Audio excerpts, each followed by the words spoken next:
Hello and a very warm welcome back to the garden. Now, I want to talk about grass and grass clippings today. I think that it is perhaps one of the most important resources that all gardeners need to take more seriously. And of course, it's a free resource. This video is packed full of ideas and ways that you can use grass and grass clippings to help you grow more food and have a more productive and healthy garden. It also goes without saying that all the grass and grass clippings you should use in your garden should come from places that don't use any chemicals. From what I've taken from the gardening community, I feel that grass clippings are misunderstood. Very often whenever I mention them, people will talk about them just creating a sludge in a very anaerobic environment. But that happens when you place them too thickly. So on a compost, they're actually an invaluable bulk ingredient, but what you want to do is apply them in layers no thicker than about an inch or 2 to 3 centimeters, or actually mix it in with other material. You're not going to get the sludge and you're going to get all the nutrients and benefits from the grass.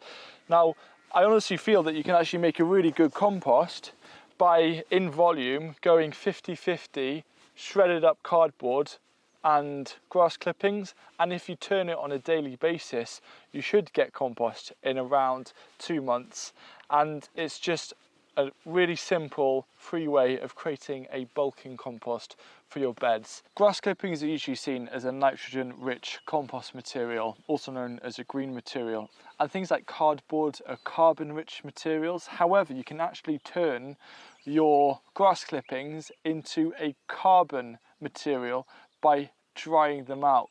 Usually if you have a few nice days, or if you have a polytunnel, spread out a tarpaulin or even some cardboard and then loosely sprinkle grass clippings over there. Flip them over once or twice a day. It's quite labour intensive, but you can actually make, if you've got a big enough area, a lot of brown material, which I usually actually find the hardest to get a variety of.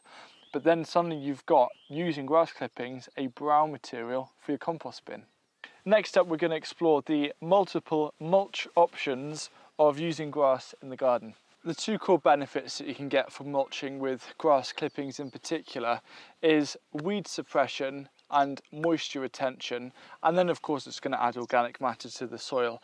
But if slugs aren't a worry or aren't an issue for you, you can mulch your plants, and here I'm mulching purple sprouting broccoli with around 2 to 3 centimeters or an inch of grass clippings, just like the same layer you would apply on a compost.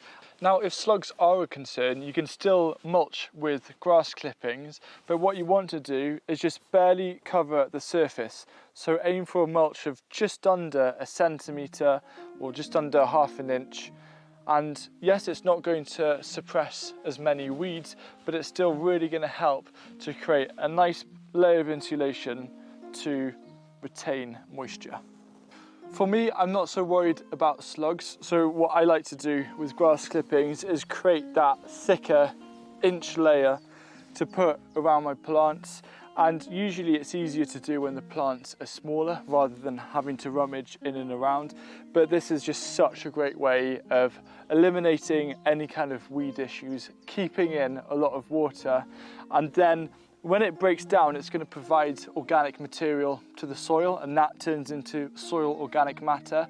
And a single molecule of soil organic matter holds on to 4 molecules of water. So this is going to also help improve the long-term water retention of the soil itself. I'm actually using this mulching method for my container grown potatoes. Here my main crops are pomeras, and you might have seen that video already.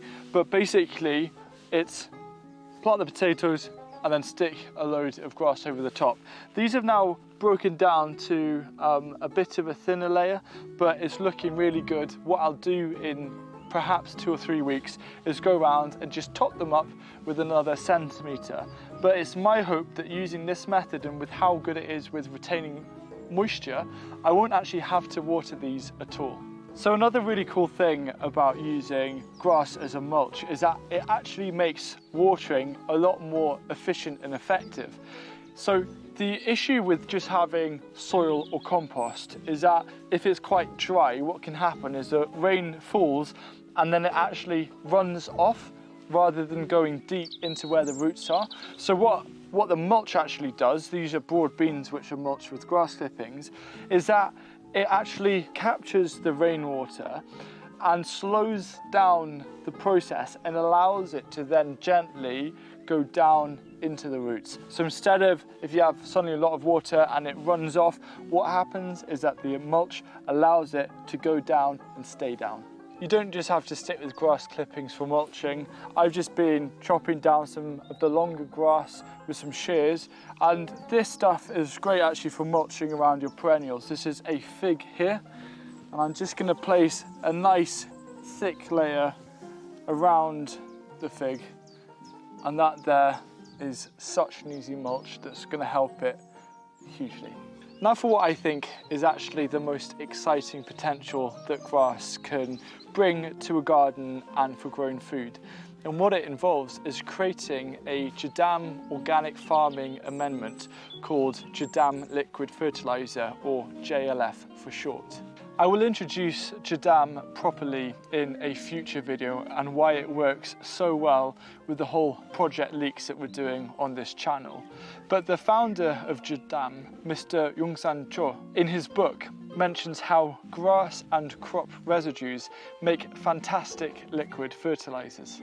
I'm going to show you how to create a grass Jadam liquid fertilizer. It is a slight adaptation because it's a lot more made for a home scale, but we're going to run through exactly how to make that. Last growing season, I started making Jadam liquid fertilizers, and grass is one that I'm really trying to focus on this year, and I can see it playing a really important role for this space. So according to Jadam, a Jadam grass liquid fertilizer is pH neutral, helps with balanced growth and should be applied throughout growth. So my take is up until kind of flowering or fruiting stages for plants. Obviously it's going to contain a lot of nitrogen, being grass, but it'll also contain a respectable amount of potassium, phosphorus, and also some calcium. Now let's run through how to make grass JLF and then how to apply it. Here's a process to make a grass JLF. First thing you need is some rainwater. Then I've got this is actually some leaf mold from under an old tree. However, if you don't have access to leaf mold, I'd say some really old homemade compost that's still in a compost bin, 1 or 2 years old, is great. That's to inoculate everything. Then some kind of bucket or tub. What I actually have here is a plastic beer keg that I got for free from my local craft beer place, and I can get up to 10 of these free every single week. I've cut it off, and then I've got a compost bag that I've turned inside out, and I'm going to place that inside, because what that does is help exclude the light, because light isn't always the best thing when we're doing a fermentation. The microbes aren't as happy with it coming through. Then you need some kind of lid, but we'll come on to that later. And then of course some grass. This is some grass that I actually scythed down. This is nice and fresh grass, and then this is what goes in. So the first stage is to actually fill this with grass nearly to the top. And I'm just pushing down as I put in the grass, just to make sure that I can get quite a bit in. So you don't need to press down too much, but you do want a decent amount of grass in here. Stay up to about 75% full. And as I'm doing it, as I push down, I'm also lifting up this compost bag because we need a bit of overhang on the top. So the idea with the water is to use rainwater and just to cover above the layer of grass. In this old beer keg, we'll be able to fill it with the equivalent of around 25 litres of water. Obviously it's not going to be as much with all of this grass in. So that's nearly full now. I'm just pressing it down. Grass will float, but that's absolutely okay. I'm really happy with this layer. The final thing that really I need to do in terms of adding stuff is to just sprinkle this leaf mold over the top. So I sprinkled the leaf mould over the top. That's just to inoculate with biology to help with decomposition. Now we're going to close it. It's actually going to be more of an anaerobic fermentation. So I'm just going to fold in the compost bag like that. Now the compost bag isn't going to hold on to water, but that's okay because that's what the role of this keg is for. And then I place this bit of wood over the top just to stop it unfurling. And that is the simple process of starting off a grass JLF. So 2 weeks after you've created your first batch of grass JLF, you can start using it. Dilute it 1 parts JLF to 30 parts water. So this is a 10-litre watering can. So I've put roughly 1/3 of a litre and it's good to go. Now JLF is described a bit like a fine wine, you know, it gets better with age.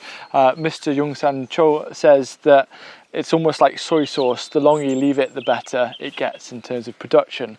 So after 2 or 3 months, you then want to start diluting it 1 to 100.